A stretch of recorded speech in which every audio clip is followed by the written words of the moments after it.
Okay, so good evening.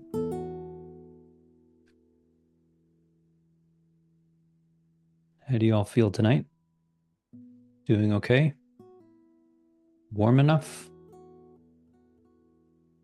I heard it's even in the 40s in Florida today. Is that right? Anybody in Florida down south? It's much lower than that. Is it? It's around 35, feels like something in the 20s. Yeah. Wow. Hence the puffy jacket. So Yeah, I noticed. And then how is it in Vermont? What's the temperature? Here it's zero-ish, but I think it's a little warmer than that now. Okay. Zero-ish, that's without the wind chill, right?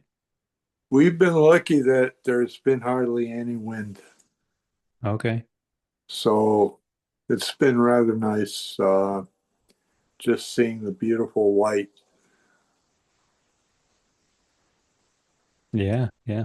Here, in Dutchess County, it's been in the mornings around single digits, but also very calm. So interestingly, it doesn't feel cold. When there's no wind, to me, it doesn't feel cold. Of course, I'm not standing outside without a coat for a long time, but compared to when it's like 20 but windy, that feels freezing cold. And it's quite difficult to heat the house, at least with a wood stove, when the wind is ripping. But when it's calm, it's actually not too bad. So it's interesting. It can be zero, but it feels okay compared to, you know, um, higher temperature, but windy. But it's interesting. We have all these labels for temperature, 20 degrees, 0 degrees, but it feels different to everybody.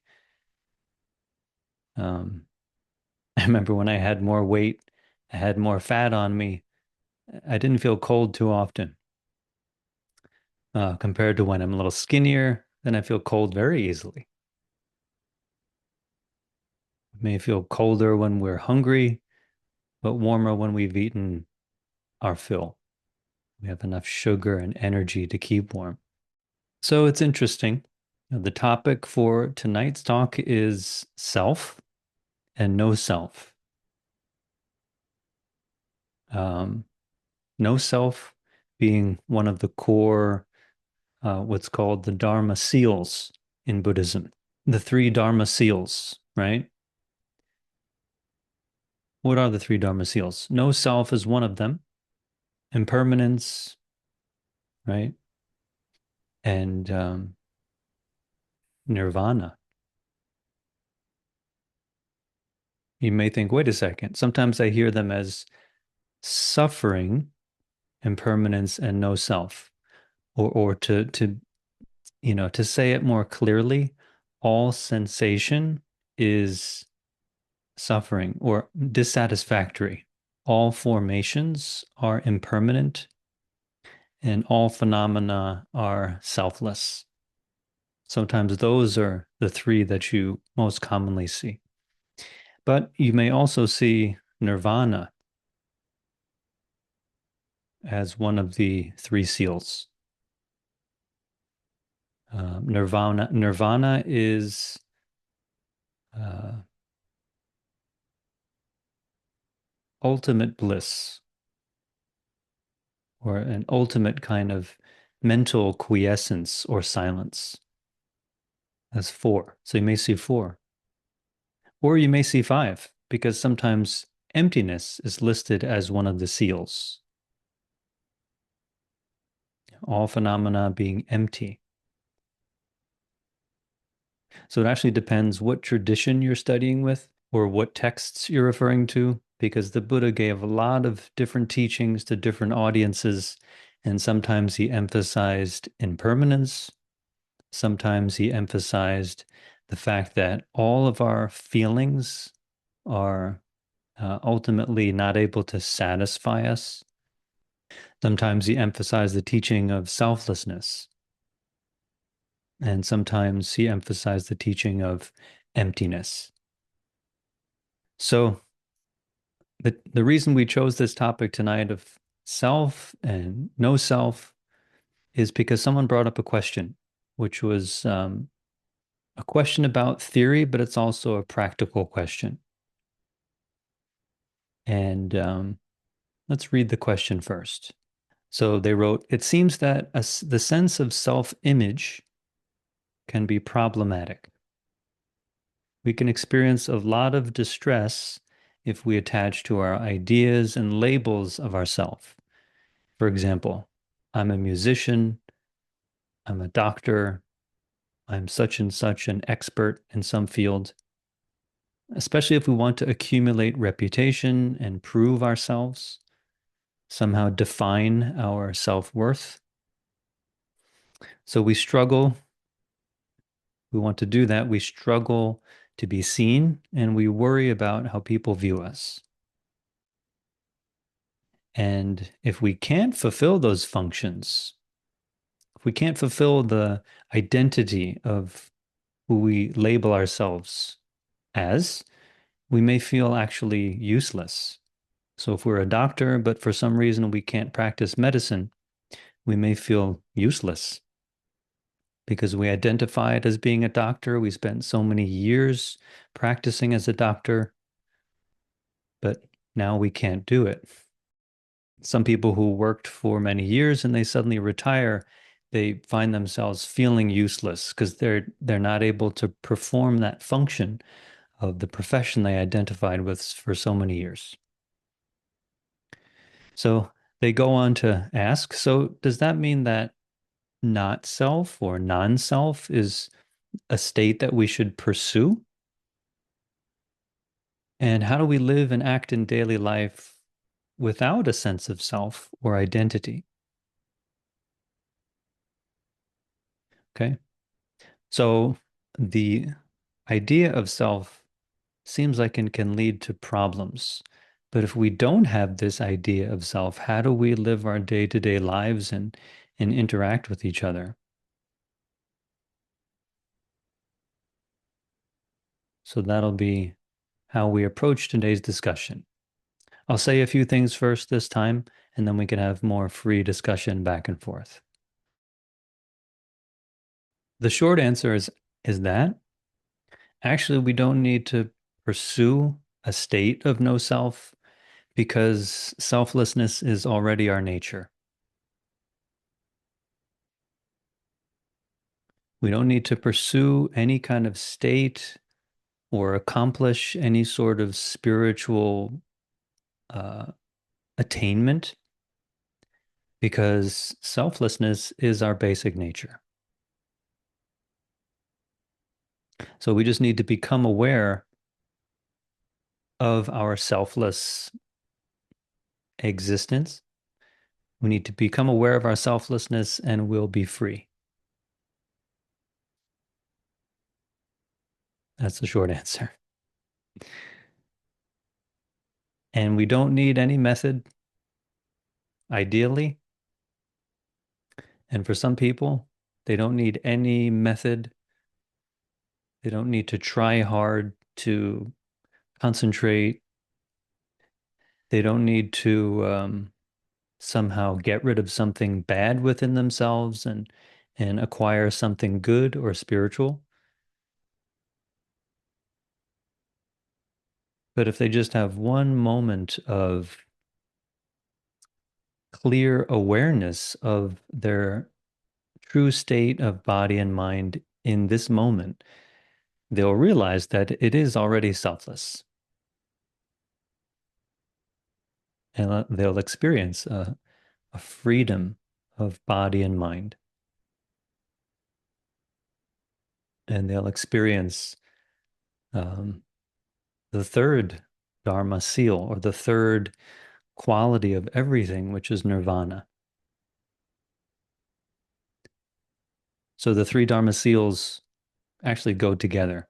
If we can experience selflessness, we can often enter that or notice or realize it through the impermanence of everything we experience.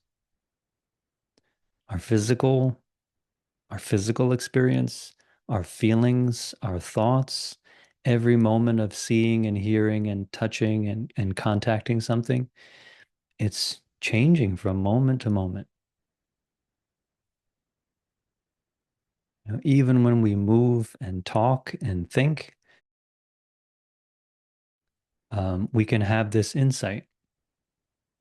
In the moment of talking and thinking, we can have an insight of the selfless nature of our human being and actually of everything. Usually, Chan and Zen especially talk about experiencing selflessness or seeing the nature, seeing our true nature when there's no words, when there's when words are cut off, um, and all mental activity stops. There's that phrase, 言语道断，心行处灭. So when all words and language, the place of words and language is cut off, and the place of mental activity is severed, then a person can have an insight into their true nature. But there's also a teaching within Buddhism that says even in the moment of thought and thinking, or in the moment of speaking, a person can have an insight into this reality of things.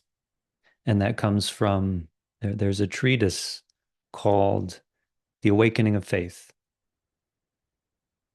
大圣起心论. I think I've mentioned that. Have you folks heard of that? The Awakening of Faith in the Mahayana. There's a there's a section in there which talks about insight, which talks about enlightenment into this reality of everything. And it says, in the moment of thought and thinking, there's no thinker. Or in the moment of speech and speaking, there's no one or there's no object that's being spoken of. Let me say that again. It's in the moment of thought to realize that there's no thinker or object being thought of. And in the moment of speech, to realize there's no speaker or object being spoken of.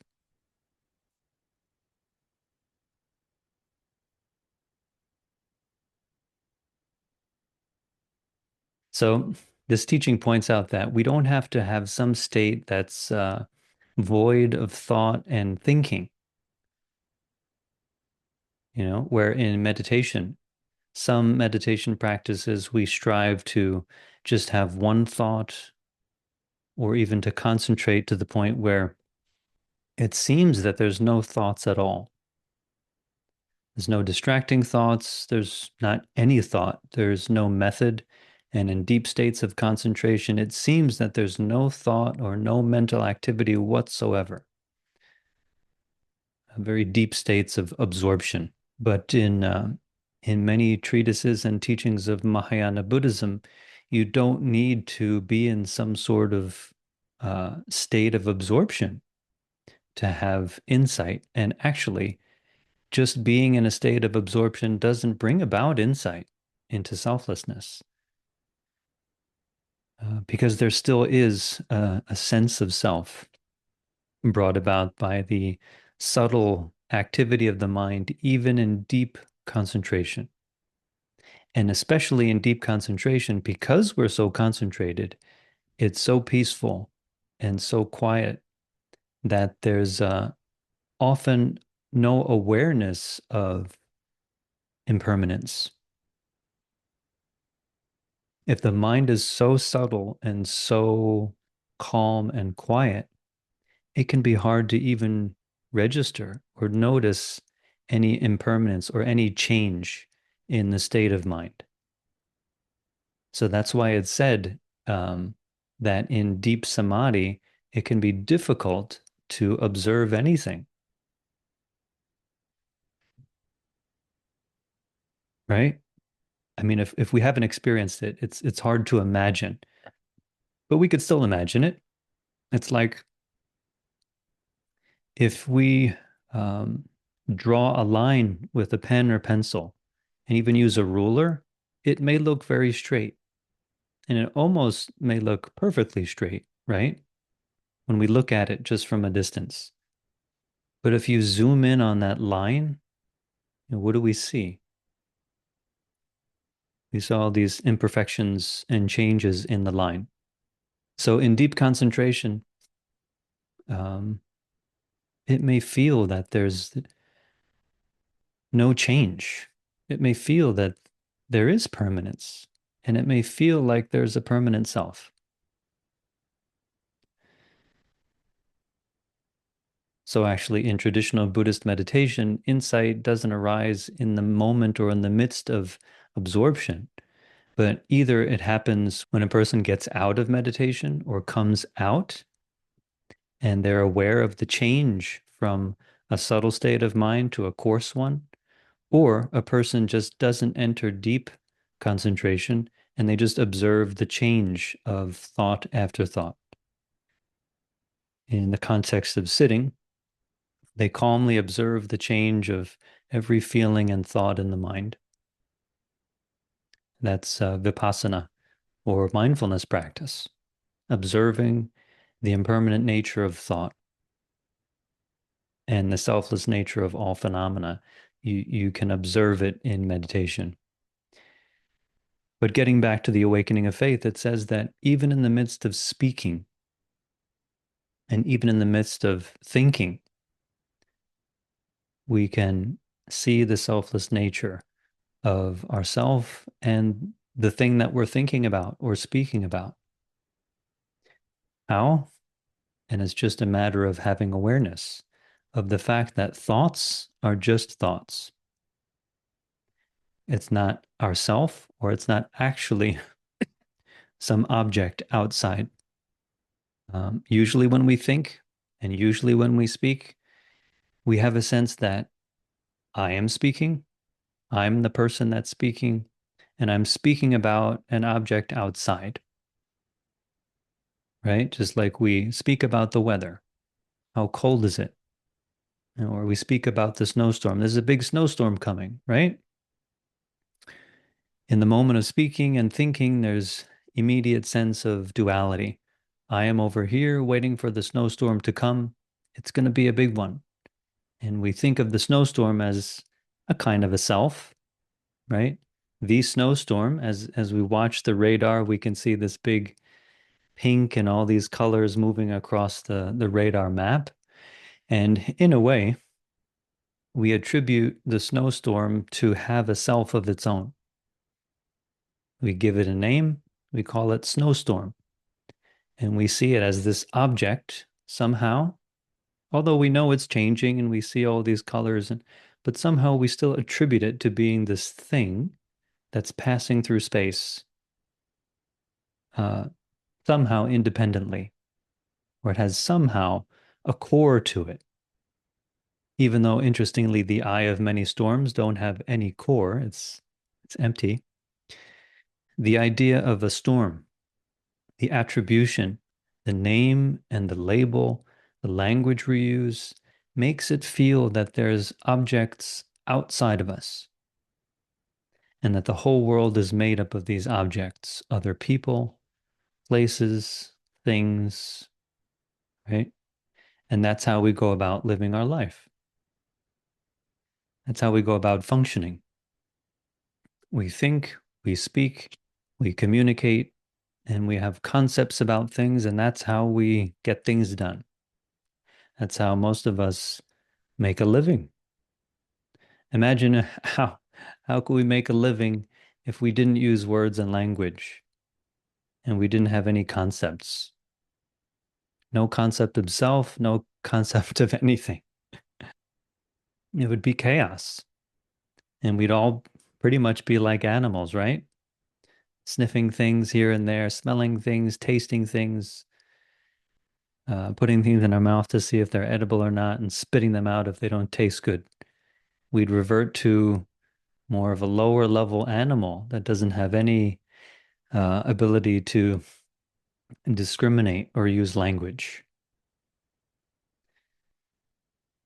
So it can seem like a conflict. The question that the person brought up is a conflict that many of us may have while studying Buddhism, which is it seems that the world we live in of selves, identifying, labeling ourselves as, whatever our role is, uh, a mother, a father, a brother, a coworker.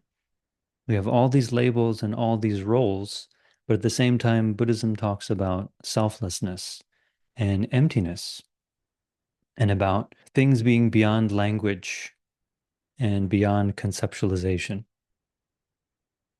Does it seem like a conflict sometimes when you read these teachings?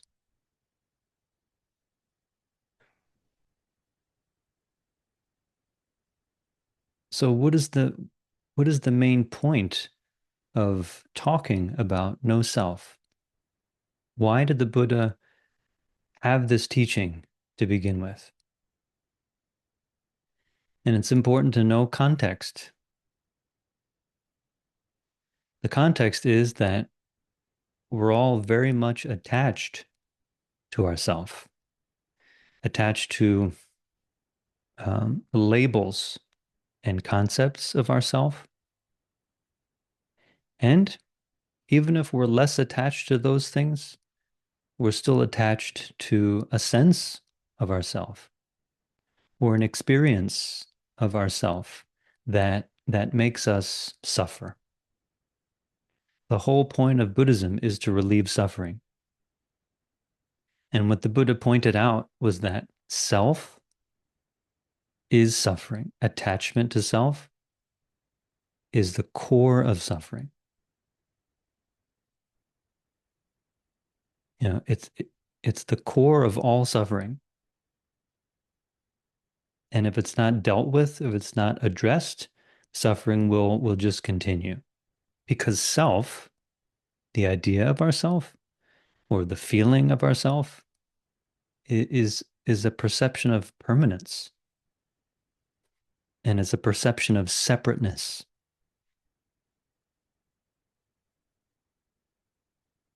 And that's actually the opposite of the way things are. The way things are being constantly changing, not just sometimes changing, constantly changing. So the term 诸行无常, where all formations are impermanent. Formation just means anything that's formed, anything that has physical form, anything that has mental form, anything that comes together and has some shape or quality to it. It's constantly changing. 诸行无常 just doesn't mean physical form, any kind of form. Thoughts and feelings are forms, right? Everything is constantly changing.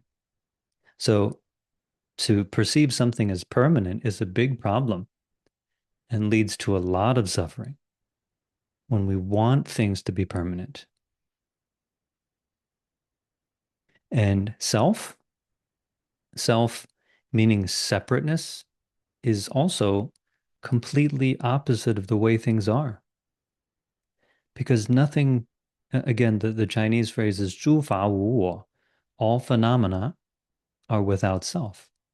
Just means that everything everywhere can't come about because of itself. Nothing is born because of itself. And nothing exists by itself. But that everything everywhere exists because of other things, because of its relationship to other things, a multitude of other things. The term causes and conditions just refers to a multitude of things.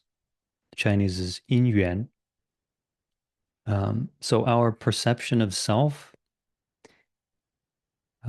is actually based on a distorted view of everything, which leads to a lot of suffering.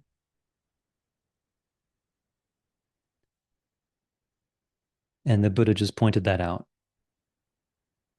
And he said, well, with regards to a person, with regards to our very own body and mind, which we cherish and love very much, we try to take care of every day and um, try to live healthy and long lives, that this very body and mind, there's no part of it that stays the same for any one moment. And there's no one part of this body and mind that can be by itself, come about by itself, or continue by itself.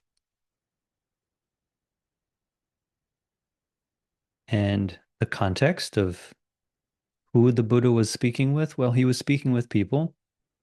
Some folks were just ordinary, I could say ordinary people, meaning folks who didn't have any special training in philosophy or religion or meditation. They're just your everyday person trying to get by and trying to make a living. And their view of self is just based on an idea, or even a sense, a sense of, well, it's just me. This body and mind is just me. That's all. But he was also speaking to people who were trained in philosophy and trained in meditation, and they had very complex views of what is their self. The self either existing inside the body and mind, or a self that exists outside the body and mind, or that the body and mind exists inside a larger self. And there was already very many complex philosophies in India at that time, and there were many yogis who were practicing meditation and who could achieve the deep concentration that I just spoke of earlier, where in that deep concentration, it truly feels like there's something permanent about that experience. It almost feels undoubtful that there is a soul within us, something permanent, something pure, something that we can reach and reconnect with through meditation. So people were seeking to find their spiritual self. They were trying to find it through meditation. And then again, you have the ordinary person who's just, they're not looking for themselves, but they just feel pretty sure um, that they had a self, that they have a self. It's just me. I'm the one in control. I'm the one making decisions, and I'm the one who um, is important. And he said to all of these people, sorry, there is no self. The self that you talk about is imagined. And that was the thunderclap of the Buddha's teaching. Because up until that point, for many people following some sort of religion or philosophy, they were taught that there is a self and that they should seek for it. And he said, sorry, if you seek for it, you'll suffer. If you seek for that thing that's permanent and separate, either inside your body and mind or outside your body and mind, or including your body and mind, or even somewhere, somehow encapsulating the whole universe, he said, you'll suffer trying to find it.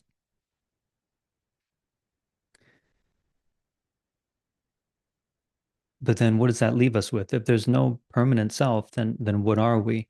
And the Buddha had a kind of a simple analysis of what a human is made of, or what our human experience is made of. And it's called the five aggregates, or 五蕴. I think most of you have heard that phrase, right? The five aggregates: form, feeling, what else? Perception, volition, what else? Consciousness.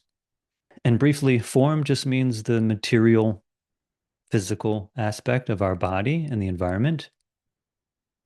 Feeling means the sensations we have when we contact the world, when we hear and see and touch and think. There's some sort of sensation of things being pleasant, unpleasant, or neutral, the feelings.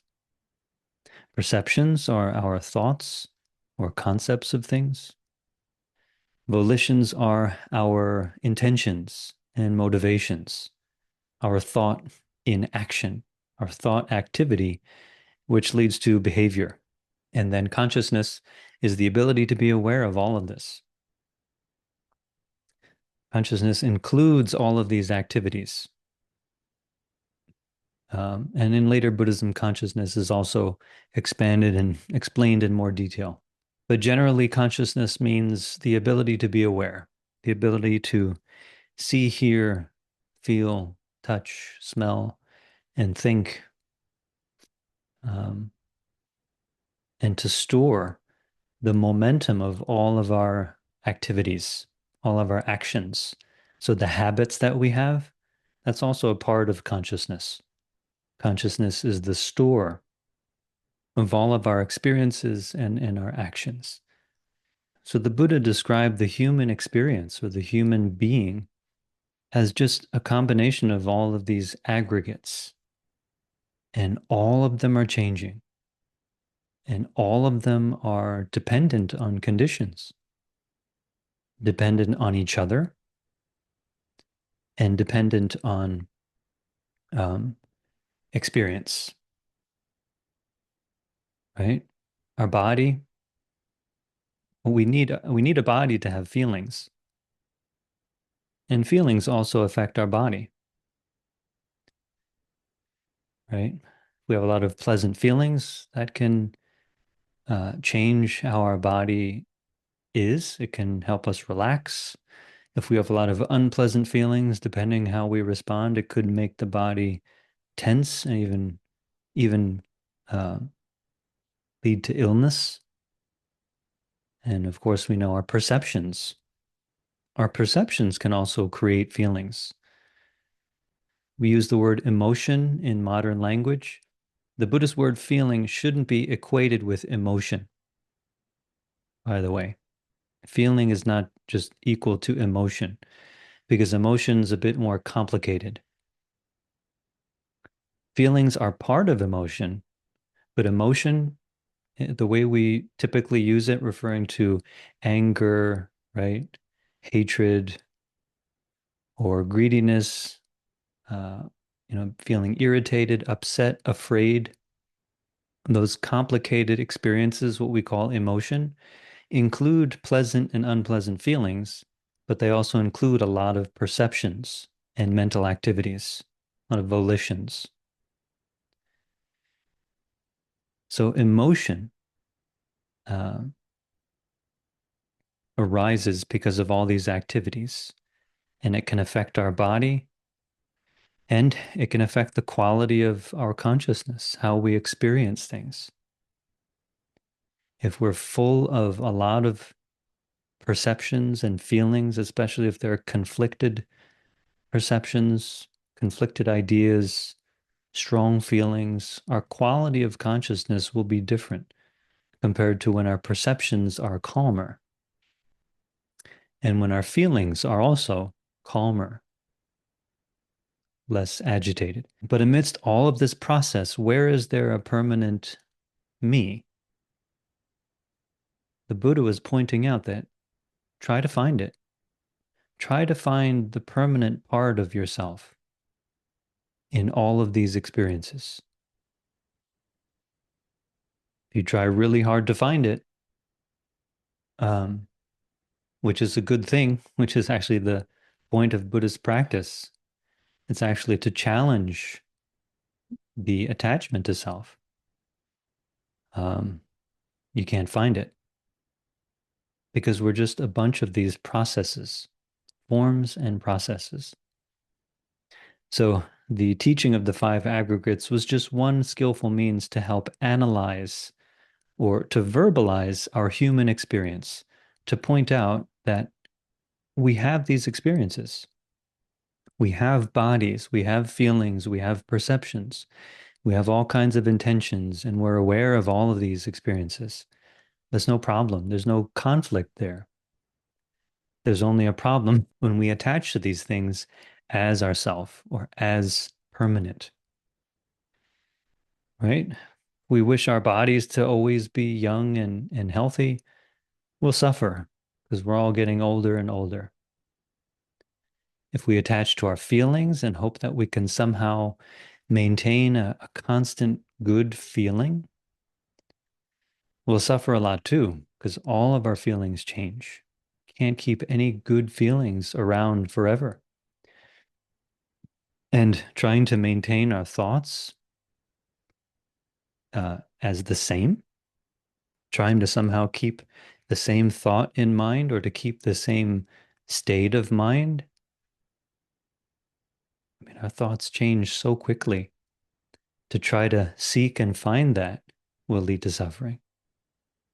Sometimes we can't even remember something we thought of before. I couldn't remember that phrase from the sutra.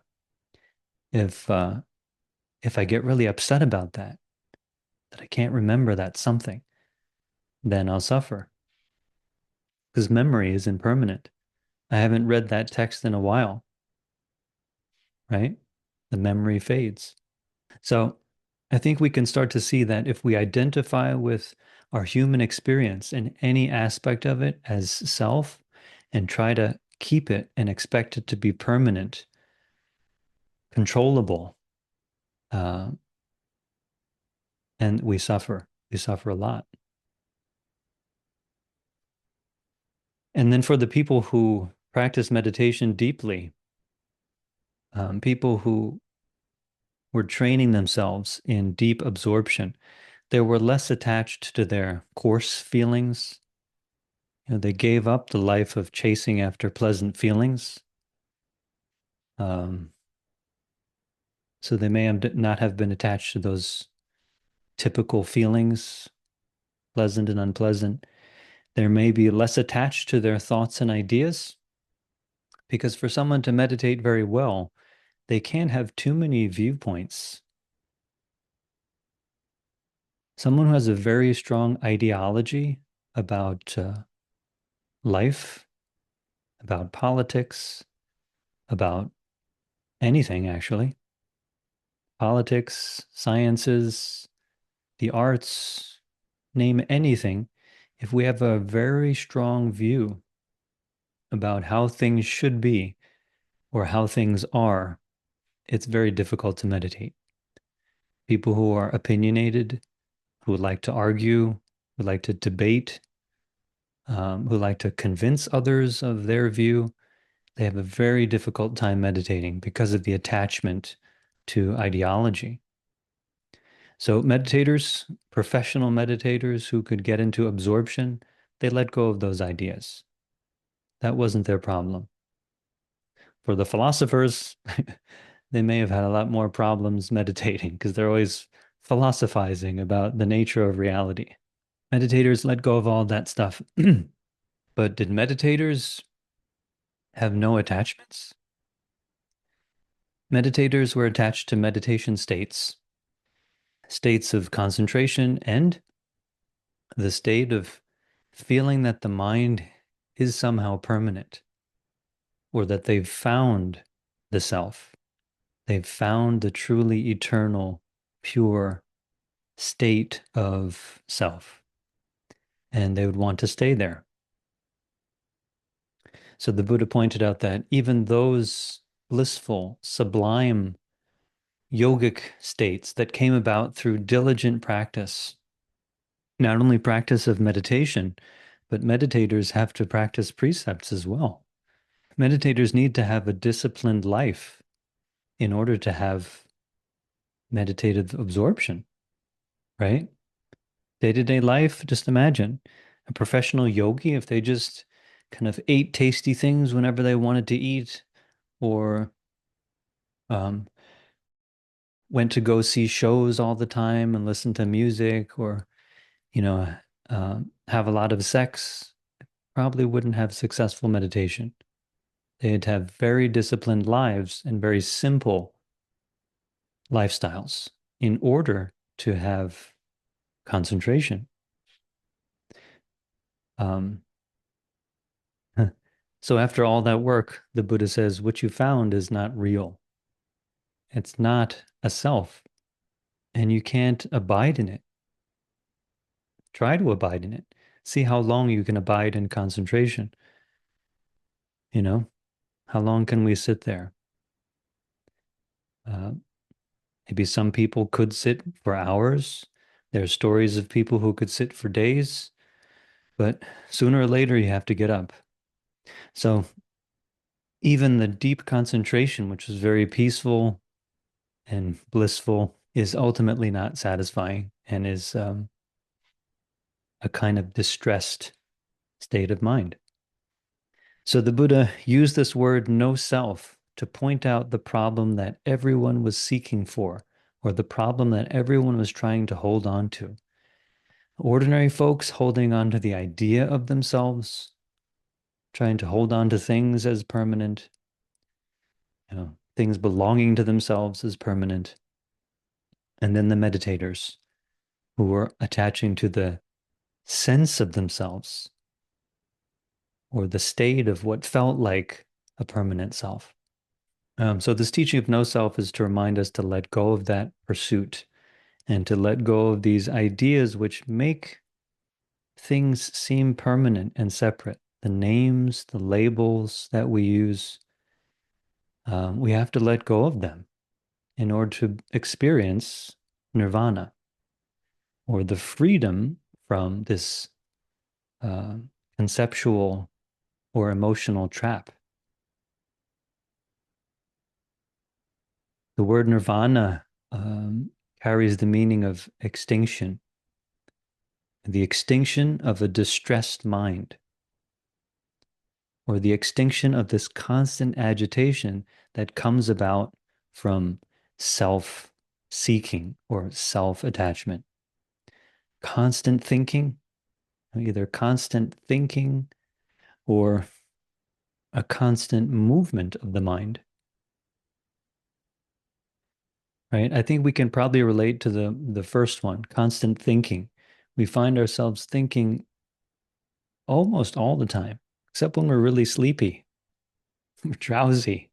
We don't have much mental activity at that point. We just have all these weird dreams and visions. It's still a kind of constant coarse mental activity.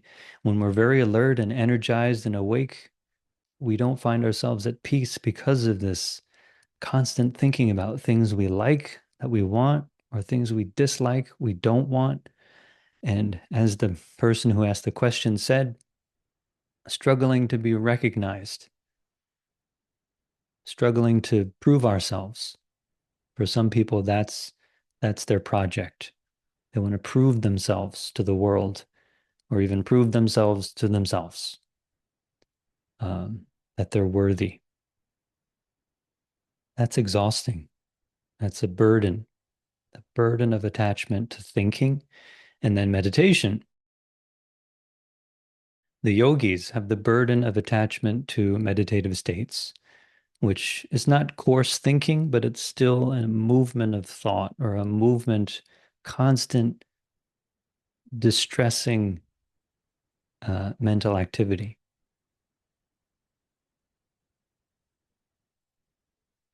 Later on in Buddhism, in Mahayana Buddhism, the term emptiness was used a lot more. But it's actually pointing out the same thing as no self. It's just expanded to include now everything. In fundamental Buddhism, no self is pointing out that the human being lacks any permanent, independent core, right? So we're made up of these aggregates. Emptiness points out that every phenomena, even all of the five aggregates, lack any permanent core, right? The Heart Sutra, if you remember the first few lines of the Heart Sutra, what does it say? The Bodhisattva Avalokiteshvara with deep wisdom observes that even the five aggregates are empty. Even the five aggregates don't have any self nature to them. Every form, every feeling, every thought, even a passing thought, it's not like there's actually a self there in the thought. Every phenomenon has no permanent nature or independent nature, and it arises from conditions. That's the broader um, meaning of emptiness. It's selflessness applied to everything. That's emptiness. So it even says nirvana is empty, right? Because we could attach to the concept of nirvana as a place or as a state. Or when I get to nirvana, I'll be free. Or when I experience the state of nirvana, I'll be free. But the teaching on emptiness points out that nirvana is not a thing. It's not a state and it's not a place. Nirvana is just a name for the experience of the absence of suffering. Nirvana is a name or a label for the experience of the cessation of all those conditions that brought about suffering. All of the attachment to views, emotional attachment to things we like, we dislike. When all of those conditions cease, nirvana is the word that's used to describe that freedom, psychological freedom from the burdens of those vexations. But at this point, if we just or we're left with emptiness, we're emptying out all of our conceptual attachments. How can we live like that? How can we function?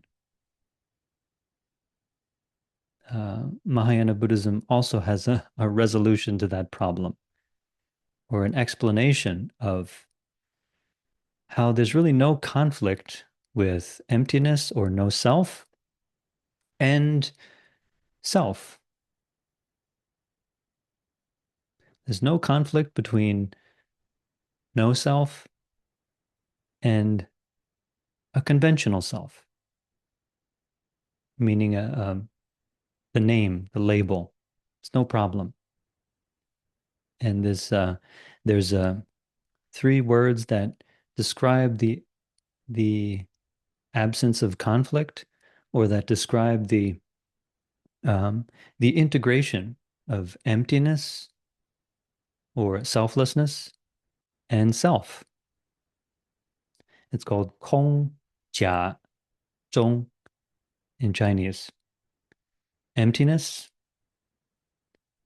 provisional existence, very fancy word just for um, conditions.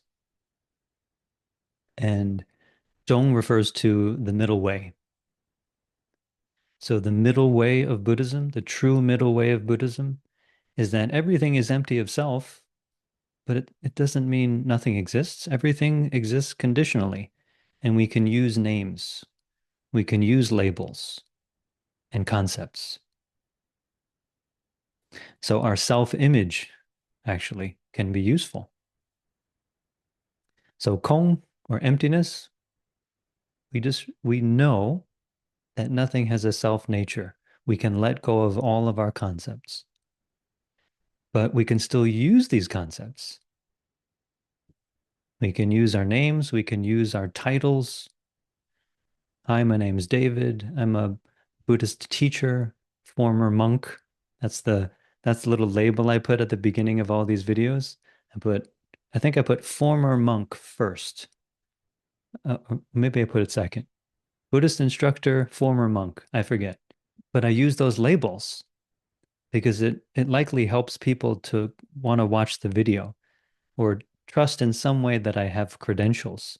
If I just put David, this guy from Long Island, I don't know how many people would continue watching. They'd be like, who's this guy? Who is this guy? You know, what does he know about Buddhism? So we use the label. Buddhist teacher, and even former monk, because I'm not a monk now, right? I can't say monk, that's not right. I'm not practicing as a monk. I'm not a monk now, but I was a monk before. That counts, right? I must have learned something from being a monk before. So, right, it's a credential.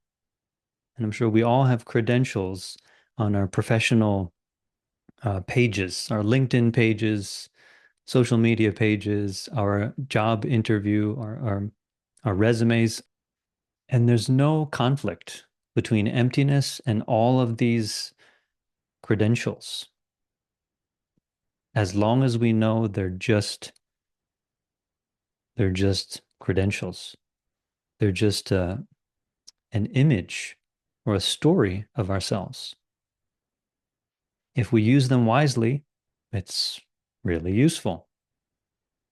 If I use my credentials wisely, I can help people trust that I have some knowledge and experience in Buddhism, and they could get some benefit from a video. And just like all of us, when we apply for jobs, we need to present ourselves. We need to present ourselves, and we actually need to present the best version of ourselves, as it's said, right? When we go to a job interview, we don't put a lot of the bad stuff. We actually try to avoid most of the bad stuff. Try not to talk about it at all. We don't list the jobs that were really bad. We don't list our faults. But of course, during interviews, they may ask us, "Now tell me about some of your weaknesses," right? So we tell them at that point, well, I could improve in this area. I could improve in that area. But we need to present ourselves, right? Some people, after studying Buddhism, they find there's a big conflict with this, and they have a lot of either fear or just internal conflict when they go to interviews or when they have to present themselves and their business, especially people who are doing business for themselves. They feel strange putting themselves out there and saying good things about themselves, claiming that they have a lot of skill, a lot of knowledge. I'm very good at this and that. But if we don't do that, who's going to use our services? If I said, "Hey, my name's Dave. I don't know, I read a little bit about Buddhism. I mean, I practice a little bit of meditation. I'm not that good though. I'm not a good meditator, and I probably need to study a lot more too. So I don't know, you could watch this video." you know, this kind of humility that actually carries with it a lot of self-doubt. In some cultural contexts, it's actually good to be humble. Actually, from what I experienced in more traditional Chinese culture, it's better to be a bit more humble. Is that right? At least in some interpersonal situations, they say, wow, you're so knowledgeable in Buddhism, David. Ah, Nalia. I said, nah, I don't know much.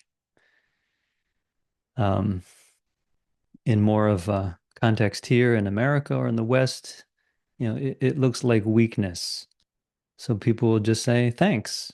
Oh, you're so knowledgeable, David. Oh, thanks. I'm trying. Or, yeah, I know a little bit. And maybe that's too humble. I should say, yeah, I was a monk before. I know a lot, right? As long as we know that all of this self-presentation, all of these ideas about ourselves, the story of ourself, it's just a useful tool. And that if we have a more mature understanding that ourself is made from so many different conditions, and we are who we are because of so many people in our lives, right? There's so many people in our lives who supported us, who continue to support us, to help us, who trained us and taught us, or who gave us trouble. And the people in our lives who gave us a lot of trouble also trained us, helped us to be stronger or wiser.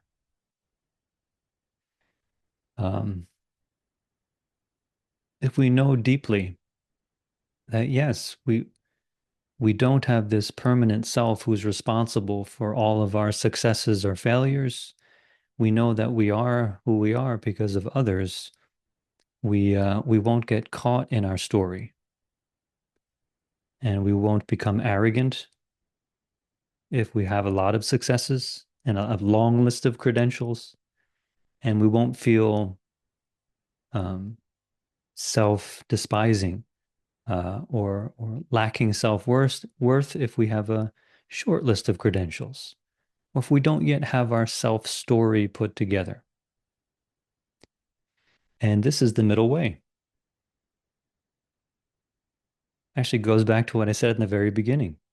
The practice of, in the midst of speaking or in the midst of thinking, knowing that there is no thinker or no object being thought of. This is the same thing. We know that all of these thoughts and ideas are just useful tools. If we know that, we have a clear awareness of it, we won't attach to them. And we can help a lot of people, including ourselves. So, 空假中, emptiness and conventional existence are not in conflict. The Heart Sutra says emptiness is form and form is emptiness. Where emptiness is the five skandhas is emptiness. Emptiness is our body and mind. Our body and mind is empty. Emptiness is ourself. As long as we know ourself is empty of any permanence or separateness. So with this kind of understanding, there's no conflict between the emptiness of self or no self and the conventional self, or the idea of who we are. To practice this, however, requires meditation. Not only in the context of sitting meditation and calming ourselves, but it requires that we have an intellectual understanding first, right? That we understand these concepts, the theory, but it also requires we develop a calm and stable mind.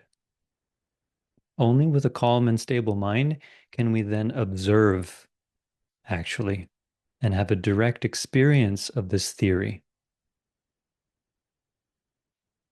If we don't observe this in our day-to-day life, in our moment-to-moment experience, we'll just be stuck in Buddhist theory. And you'll run around telling your friends about emptiness or conventional existence and the middle way, but it won't feel genuine, and we'll still feel confused. So it's important to know the theory. That's the conventional, right? And to practice and have experience.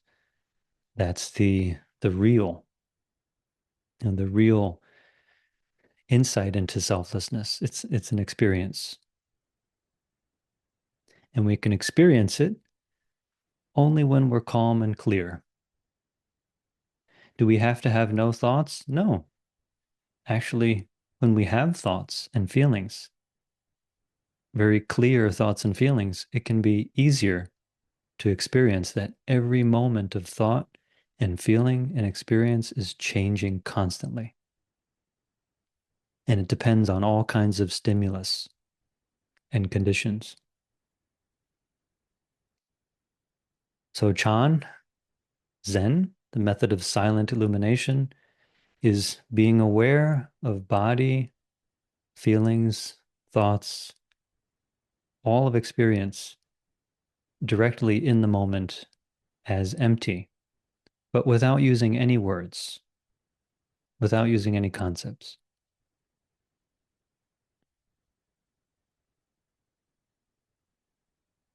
right? Not thinking through this, just directly experiencing it. The Chan or Zen method of Huatou uses one word or one phrase to challenge our attachment to self and to look deeply, using a critical phrase to stimulate um, this doubting of the existence of the self. And there are different methods. In other traditions of Buddhism, they use the four foundations of mindfulness. That's another approach to experiencing directly all this that we spoke of. So that was very long. I apologize if you felt it was too long, but I really wanted to um, chew on the theory for a little bit, present the theory, using important concepts of Buddhism from the foundational concepts of the five aggregates, the impermanence, um, selflessness, and emptiness of things, and then using Mahayana concepts like Kong Jia Zhong, emptiness, conventional existence, and the middle way. These are concepts where, through theory, we have a clear direction of how to practice.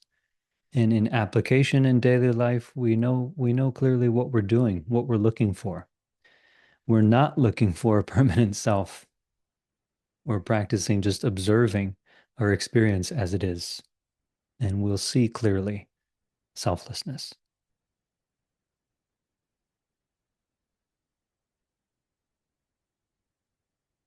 What do you think? Thoughts, questions, reflections? Yeah, so it was a lot of theory today, but hopefully with the examples, you can see the practical application. Were you able to see that? Hi, David, and everybody. And I'm sorry, Megan. I keep blowing my nose, and I'm sorry about that. Okay. I don't think I totally understand the practical application, but I'm actually fine with that because I think like that's sometimes part of it. But something that really helps me kind of try to conceptualize something that is like not a concept is to sort of think about like what's the opposite of that, right? And I'm a very language-based person, so sometimes like words actually are helpful in imagining. So like when I think about emptiness or like the word nothing, sometimes that word can feel really scary, like you have obliterated yourself or like you have, you know, you've been erased. But I actually think like when you think of the word nothing into two words, like you put it as like no thing, that helps me realize that it's not one thing, it's all the things.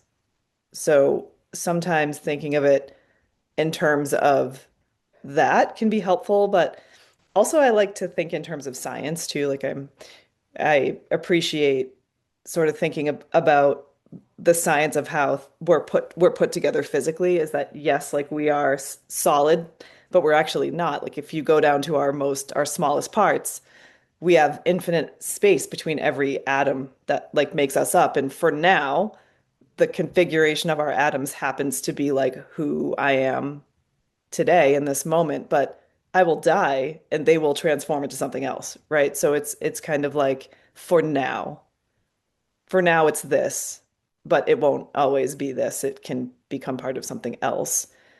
And so I think about like the configuration of atoms and sort of even the language we use to try to talk about this can be very helpful in realizing that your impermanence is actually more inclusive of everything than if you were just looking for permanence, which is not, it's not even a scientific fact. Like that's not real or it's not a truth.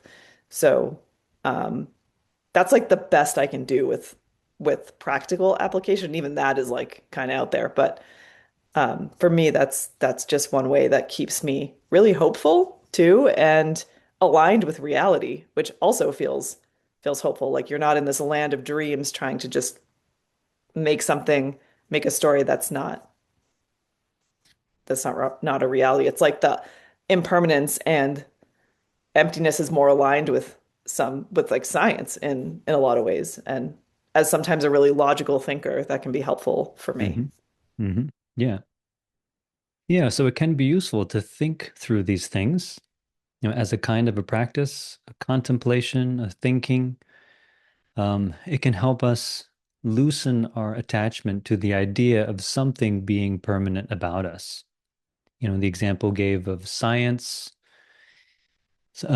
Sometimes visual examples can help, like a bubble. A bubble has no self. What does that mean? Well, it's interesting. A bubble, it has a form, but like you just said before, it's just mostly space, right? Bubble has this form, but it's space in the middle and space outside of it, but there's still this form to it. Our human existence is the same. We're made of all these different parts and pieces and processes, but there's no core that's always the same.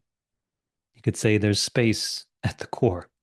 That's how everything can move and change. So contemplating and thinking in a concentrated way through this logic can help us let go of this grip on our concept of self. And there's another way to apply it, which is whenever you feel upset about something, vexed, whether it's really wanting something, not wanting something, in an argument with somebody, just take a look at what is the core problem. What's going on in our mind at that moment?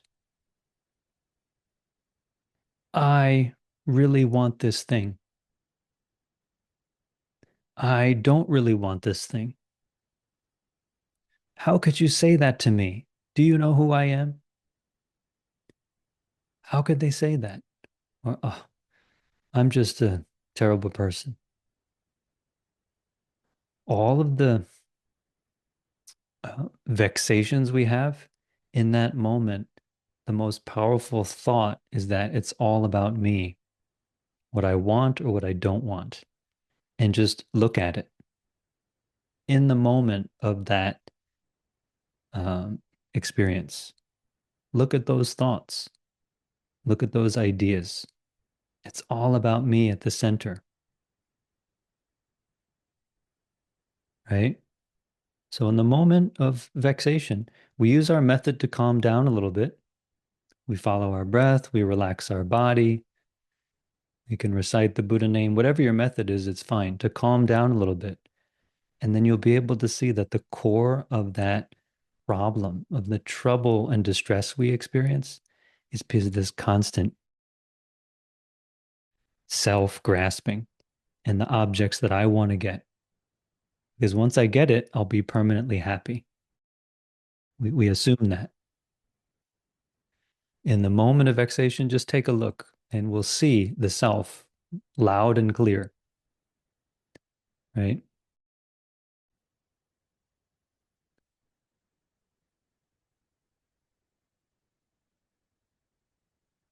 In meditation, if we're very calm, there may be none of these thoughts about, I want this, I don't want that. But in the depths of our calmness of meditation, there is a thought. Maybe there's no words, but there's a kind of thought of, I am here. I'm at peace. It's harder to see, harder to observe, harder to let go. But the practice is to see that and to see even that state of deep calm and deep peace is moving.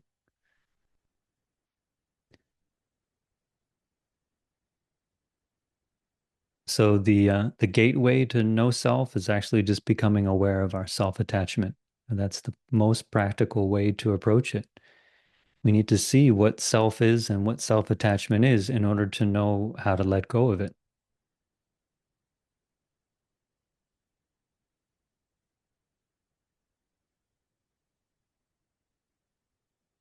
right? So going for that job interview, oh my God, I hope they think I'm good enough for this. It's all about me. If we think that we did well, huh, I nailed that. I am awesome. It's all about me. We can observe that and see it in that moment. We can stop that chain and let it go. And our self-attachment gets a little bit lighter day by day as we practice. So when we approach these things where we have to present ourselves, there's less fear or there's less arrogance. We still present ourselves, we still relate to people and things through our stories, but we're very clear about our mind, and there's much less attachment to those stories.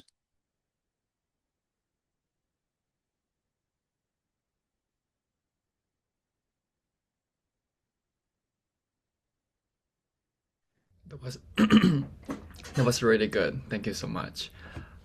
Welcome.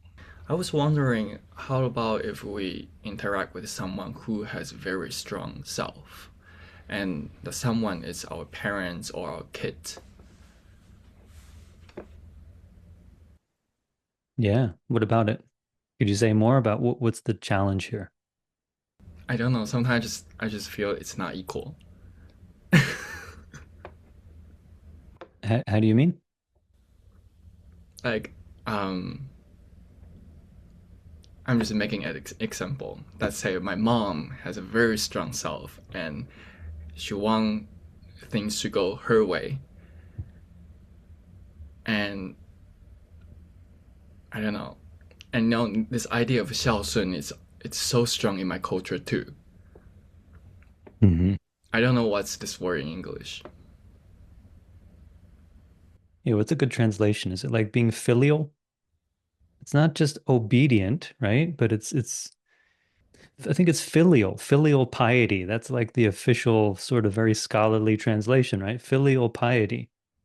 It's a kind of um, respect for your parents. In some cases, it carries this submissiveness to your parents. But actually, if you go to Confucius' teachings, where this in Chinese culture it comes from, it's just more of a respect and care. But I'm sorry, continue. Yeah, those two words, when you put them together, it means um, you are going to do whatever your parents want. I don't know if that makes sense. It could be interpreted that way. Yeah.